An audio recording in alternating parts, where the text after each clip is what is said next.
Sveiki visi, labai gerai tas intro prieš pradedant pokalbį su vieninteliu UFC lietuviu Modestu Bukausku. Visas interviu yra angliškai, tačiau jūs matysite apačioje lietuviškus subtitrus. Manau, kad šis pokalbis yra gana įdomus, kadangi mes pakalbėsime ir apie Lietuvą, ir apie Modesto artėjančią kovą. Tad gero žiūrėjimo, su jumis Kovos Menas. Sveikas atvykęs į Kovos Menas kanalą, Modestai, kaip laikaisi? Labai gerai, mano draugas. Sorry, my Lithuanian is not very good. That's perfect, man. I didn't expect that much, to be honest. So I'm very happy you provided us with that much. So, all right, man. Maybe just to introduce yourself to the Lithuanian MMA fans, the growing community. Maybe we can hear from you a little bit about your beginnings, about your early life. How did you end up in the UK, and how did you start martial arts? Yeah, so I was actually born in Klaipėda when back in the day, and then I actually moved to the UK when I was 3 years old. My parents had been living in Lithuania their whole lives. My dad was born in Kaunas, and my mum was born in Vilnius. And then, yeah, it was just sort of, I guess you could say, maybe just in search of like better opportunities and stuff like that, that we moved to the UK. Like I said, when I was 3 years old. My dad actually was a fighter back when he was younger. He was a Soviet Union no holds barred heavyweight champion. You know, he was one of the top 10 fighters in Lithuania. So, you know, he had a pretty proven track record, and you know, he was a tough motherfucker. So so as you can imagine, if I had to clean my room, I had to go and clean my room. There's no exceptions. So yeah, I mean, listen, with my dad obviously being fully infused in the sport and stuff like that, he he then passed on sort of he naturally passed on his knowledge onto me. So about 5 years old, he started just showing me a couple of little techniques here and there, a couple of cool kicks, like, oh, here, look at that, that's fun, isn't it? And then about 2-3 weeks later, the serious training started. It's like, no messing around anymore. No, oh yeah, this is cool. This is like, now we're going to turn you into a killer. So, but yeah, we started out basically training in kickboxing, and he taught me sambo and stuff like that. And then I started competing in kickboxing when I was about 8 years old. And I've started doing judo, competed in judo. And you know, my dad's been pretty much, like I say, just been teaching me. Like, we did like some combat jiu-jitsu tournaments and stuff. So yeah, like I say, we pretty much started very early, and then I actually took a little bit of a break away from it when I was about 12 years old to pursue other sports. I mean, you know, obviously when you're sort of being pushed to do martial arts from such a young age, obviously I guess maybe mentally, or it was sort of started to drain on me a little bit. And then I just thought, you know, my parents sort of encouraged me, like, you know, why don't you try some other sports and stuff like that. So I played basketball, actually. Funny enough, you know, being Lithuanian, obviously it was in my blood to try that out.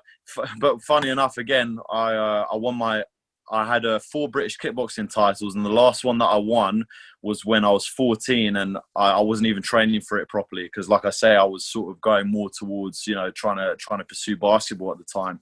I went to America for 2 years in Louisiana and played basketball out there in high school. And then, you know, I wanted to get a Division I scholarship. It didn't happen that way. The way that I wanted it. I got one offer, but you know, nothing substantial for me to want to carry on playing the sport. So, you know, then my dad, you know, sort of gave me the call and gave me the option. You know, do you want to go to college in America, or do you want to come back home and pursue MMA again? And, you know, get back into it. And obviously, it was a clear, easy decision for me to come back into MMA. You know, with my dad being my head coach. So that's pretty much how the journey of MMA sort of went for me. So I guess it turned out even better than you could have expected when you were 16, thinking, oh, maybe I'll become a basketball player. It actually turned out even better, didn't it? Yeah, no, 100%. Like I say, it's been a massive roller coaster, but I'm very grateful for the experiences that I had in America, because, you know, their strength and conditioning is top notch. Like, you know, I learned how to do, you know, proper clean and presses and stuff like that, like all the technique. And I was a skinny kid. Like, I packed on a lot of muscle when I went out to America. When I was out there, like, I used to think I was big, like, do you know what I mean? And you just see me with my like you know, tweedy little arms and stuff like that, looking like sticks, and me flexing in front of all the girls, and them just like giving me weird looks, you know. So, you know, I have to admit, America done a very good job at improving my athleticism and my explosiveness, because that has definitely paid dividends in my career now. All right, moving on. You brought up your dad into this conversation. Is his birthday today? Are you guys celebrating? Oh, well, the celebration we had was him taking me through a strength and conditioning session. So yeah, tomorrow we'll go in the evening. We'll have like a nice little evening plan, like a dinner plan. But you know, it's funny. Me and my dad, we have like a common understanding that, you know, this is our career, like in terms of the UFC and stuff like that. So we're very focused on our goal and what we want to do and stuff like that. And, you know, obviously when I won the 50 grand bonus, you know, I've given that to my dad. So my dad and my stepmom. So that sort of was my birthday present for him. Finally, I can actually give him something decent as opposed to just a birthday card. I can actually give him something good. You know what I mean? So it felt good to be able to finally do that. But yeah, I mean, listen, I can't even tell you how old he is, because to me, he stayed the same age every year. Do you know what I mean? He's always very fit, very in shape. You know, obviously as time goes on, you know, his body wears down a little bit more, but to me, he's always the same person. So, yeah, like I say, the way he enjoys is by training me, and you know, and we got to hang out a lot more over the quarantine period and stuff like that. So just seeing him every day, seeing him smile and stuff like that is amazing. All right, that's awesome to hear. You have a great relationship with your dad. To come back to the topic of Lithuania, obviously we saw you carrying the yellow, green, red flag to the octagon, and we heard Bruce Buffer say, by way of Klaipėda, Lithuania, which I've never imagined to hear. Although you grew up outside Lithuania, do you carry that feeling of like representing our nation in the octagon? Oh, 100%. I mean, listen, obviously my language in terms of me being able to speak it isn't that great, but I mean, you know, when I hear people talk and say things in Lithuania, I can understand the majority of it. I guess, you know, from when I was living there, you know, in my very, very early years, obviously you sort of pick up a lot of things. Even when I was in England, my mum and dad would talk to Lithuanian with each other, and they'll give us commands in Lithuanian and stuff like that. So, mate, I'm very patriotic towards that, towards my country. Do you know what I mean? I represent it to the fullest extent. Like I say, it may look a bit weird, you know, having a British accent and stuff like that. But, you know, my name is fully Lithuanian. And like I say, I feel very patriotic towards the country. I want to be able to represent them highly. I want to be able to show that, you know, a very small country can do very amazing things. And like I say, hopefully it will motivate and inspire more fighters from Lithuania to, you know, go out there, to reach out more and to be able to go and perform at the highest level. And like I say, I mean, you know, we just had Yulia Stoilarenko got signed just recently, and absolutely well deserved. Unfortunately, you know, it didn't go the way that she wanted, but listen, she fought a very tough opponent, you know, stepped in last minute, and she's a very, very high level fighter, you know, winning the Invicta Championship. So like I say, hopefully this will just open doors for more Lithuanian fighters to come through. Me being the first person, you know, that's great and all, but now it's about, you know, having the nation itself, you know, be able to have more. It's quite crazy even seeing it, like they did a post for the UFC, seeing which countries were represented. To see the Lithuanian flag there, you know, really did mean a lot to me. Like I say, for me to be able to bring that flag into the cage and you know, like fly it pretty proudly, it did definitely mean a lot to me. All right, maybe now let's talk a little bit about fighting. Obviously, you've talked about your last fight quite extensively on your other interviews, but let's keep it brief. For me, the highlight was, when I'm looking back, is the stoppage, obviously. And it did spark a little bit of a controversy between the fans in like YouTube comments and stuff. But now looking back, you got like BT Sport uploading that video. It has like over 200,000 views. For a prelim fight on a fight night, you know, and I guess looking back, positive perspective, it's kind of a positive thing that happened, that whole controversy for you as a fighter. Yeah, 100. Listen, the more that people are talking, the more that people are getting engaged, and whether it's good or bad, whether I get good messages, I get hate messages, they are talking, they are watching, they are having to turn their TV on, they're going to have to pay for the pay-per-view, they're going to have to do all these things to watch me fight. And, you know, I take it on full swing. I sort of embrace the good and the bad that goes with it. But to be fair, I've had quite an overwhelming amount of support from friends and family and from people that I don't even know, which is absolutely amazing. So, you know, it does, obviously, like I say, it shows that my skill level was highlighted in that fight, you know, even having, you know, sort of a bad knee and stuff like that. You know, I think the commentary team for the fight, they sort of vindicated me a little bit towards, you know, the latter half of the fight and stuff like that. But, you know, obviously there was this door opening and, you know, it happened right at the end of the round, and they'll question whether they were legal shots and all this and that. I'm like, I wouldn't have got the 50,000 if it wasn't, you know, if it wasn't a good, clean finish. There wouldn't have been a red mark right on the spot that was in the legal area. If, you know, the referee asked him to stand, no disrespect to my opponent, he's an amazing athlete, and, you know, he's very, very, very tough guy. But, you know, if he's not responding to the referee when he's asked him 5 times, doesn't matter whether he's sitting back and trying to lean back on the cage or whatever. The point is he's not ready to go to the next round, which is a clear indication that, you know, the fight should have been stopped, and it was stopped at the right time. Also, I have to admit, the referee done an amazing job. He was there, right there in the action. He didn't need an instant replay. He saw it himself through his own eyes. He knew exactly everything was right. Everyone can question it as much as possible, but who's the one that's in there and that's the closest to the action? It's the referee. So, you know, like I say, as you've mentioned, you know, as time went on, people started to see that, you know, everything was all good with the stoppage and stuff like that. And now it just sets me up very perfectly, you know, going on to into my next fight. Controversy or not, you know, people want to see, okay, well, what can he do against a high-level opponent? And that's exactly what I'm going to go out to do and go out and prove in my next fight. All right, so then maybe let's talk about your next fight. It's scheduled on the 17th of October against an up-and-comer Australian Jimmy Crute, presumably on Fight Island, I assume, in Abu Dhabi. Any idea if the fight is on the main card or prelims or anything like that? I believe it's going to be on the main card from what from what I'm seeing now, and especially because on UFC Europe they only post the main card fights, and they posted that fight on there. So I'm you know, as the talks are going, I'm hoping that'll be on the main card. Like I say, that it'll be an absolutely amazing experience for it to be on the main card so early in my UFC career. Well, congratulations if that happens. Thank you. Definitely. 2 months away now. Have you started preparing? And if so, what stage of the preparations are you in now? I'm always training. I never stop. The engine keeps rolling. Ever since the last fight was over, it was very hard for me to take 2 weeks off. Even with the knee still recovering and stuff like that, I still wanted to stay in the gym and stay prepared and stay in shape.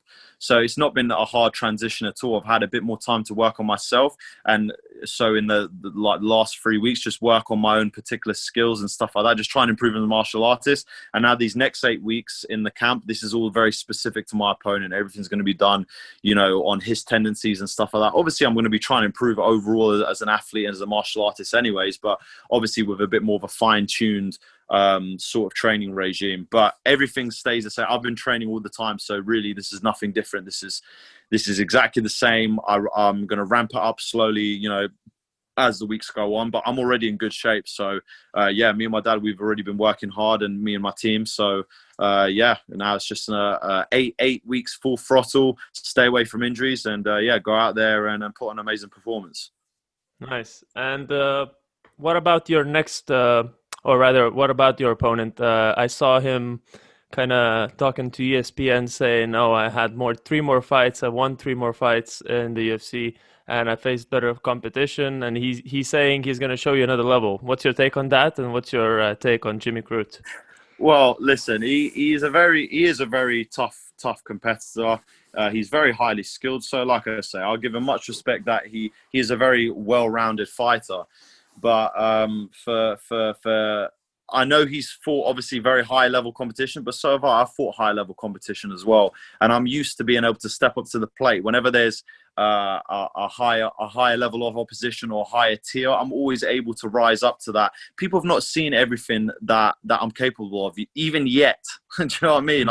I've still only managed to slowly. There's always been some little thing that I'm not able to fully put everything out there. But this fight, I'm definitely going out there to fully show everything. So, you know, the same way that he says that, you know, we haven't seen everything from him, the way that, you know, he improves every fight, it's exactly the same for me. I'm improving every fight. There's things that you guys haven't seen. So at the same time, it just makes it a very interesting matchup. It makes it very entertaining for the fans because we're going to put on one hell of a show. So, you know, we're both very high-level athletes, but as I say, there's certain levels that I'm better than him as well. So, you know, like I say, we both feel that we have our areas where we're stronger and this and that, and that's why it's going to make for a very entertaining fight. And like I say, I can't wait to go in there and put on a show for everyone. Well, all the best for you in that fight. Some pretty big news this week. Dana White confirmed that the light heavyweight championship is now vacated. Jon Jones tweeted that he's vacating the title. Now it's confirmed. What's your take on that specific situation and just the light heavyweight division in general? I have to admit, the light heavyweight division is now ramping up very, very quickly. The level of competition is now getting very stiff. I mean, Jon Jones has done an amazing job, obviously, for reigning over the division for so many years. He's beat all the top guys, and you know, but you know, then now there's new guys. There's a fresh wave of fighters coming up, and listen, it's gonna be difficult now. There's so many new fighters, but he's pretty much done everything there is to be done at light heavyweight with all the competition that he's faced. So I can understand at this stage in his career, he wants different challenges, he wants new things, and you know, he has the power to then choose whether he wants to go to the heavyweight division because it's something new. It gives him more motivation, different energies and stuff like that, which is fair enough. But I do also think, you know, there are a lot of very good guys coming up. You know, even, you know, you got Prohaska, you got guys like Rakic. You know, there's very, very high level guys that are all coming up. You got Ankailev. You know, there's loads of very good guys. You got me as well that's coming up. You know, you got Krut. So you got a wave of new fighters. Like when people say that the light heavyweight division isn't deep, I mean, if you just look at some of the names along those lists, like there's a lot of very, very high level guys, which is going to make for the whole battle for the belt going to be even more interesting for everyone. Because as I say, the skill sets are going to be very high level and they're going to be very similar. There's going to be, like, you know, not much to give between fighters. So, you know, you could say maybe it's a bit of a smart move as well because there's so many killers now rising up in the division. A lot of young guys as well, you know, guys that are my age and some even a little bit younger. But again, when you defended the belt so many times, you've reigned for so long, you know, you've got to go and search for new challenges. And obviously he wants to test himself in a different division, which is absolutely, you know, there's absolutely nothing wrong with that. And being a champion for so long, he obviously has the means to do so. So, you know, I wish him luck in the heavyweight division. All right. My last question is about your goals in MMA career. What are your highest aims in the sport and also in your near future? So in my near future, I've actually written them on my wall. I aim to have 3 fights this year and win all 3 fights impressively. I want to be in the top 15 by the start of next year. That is my goal. This is why I took such a you know, high level opponent on. You know, he's ranked 16th in the world. He's a top level guy. You know, this is a fight that will really test myself and really push myself to want to go to new heights in the sport. And that's exactly what I want. You know, you're going to face hard, like top level guys anyways. There's no point in avoiding people. You're going to have to fight them at some point. If you don't think you're good enough now, you never will be. So that's why I'm taking on the toughest challenges now. That's why I want to be in the top 15. I want to be talked about. I want to be in those top level, you know, I want to be fighting for a belt by the end of next year, or you know, by the time I'm 28, I want to be fighting for a UFC world title. That is my goals in my future that I'm looking towards. Like I say, you know, you know, the game is so unpredictable. You don't know what could happen, but at the end of the day, I see my path clearly going towards that belt. And I want to be just as dominant as, you know, Jon Jones was. I want to be able to defend that, but I want to win that belt and defend that belt and do damage in the light heavyweight division. And there's going to be so many killers that are going to be, you know, keep challenging. They're going to be training, trying to get better. And it just makes it so very interesting and exciting to be able to be part of such a fruitful division. So, yeah, I can't wait. Like I say, near goals is for me to have 3 fights this year and to win all 3 impressively. And then obviously the sort of later goals is to win a world championship by the time I'm 28. So like I say, I'm right on track for all of that. So I'm just going to keep training hard, you know, keep believing in myself, keep doing my thing, have a great team around me, and just go for gold, man, and represent Lithuania to the highest degree. like I say, I do believe Lithuania will be flying the flag with a UFC title in the near future. Well, that I think would be a dream come true, not just for you, but for all Lithuanian MMA community. Thank you very much, Modestas. I really appreciate you coming to Kovos Menas, and this is my first guest. I hope to have other Lithuanian MMA fighters on here, but I'm really, really happy to get you first in here. And well, sėkmės tau artėjančioje kovoje. Ačiū labai, buvo labai smagu.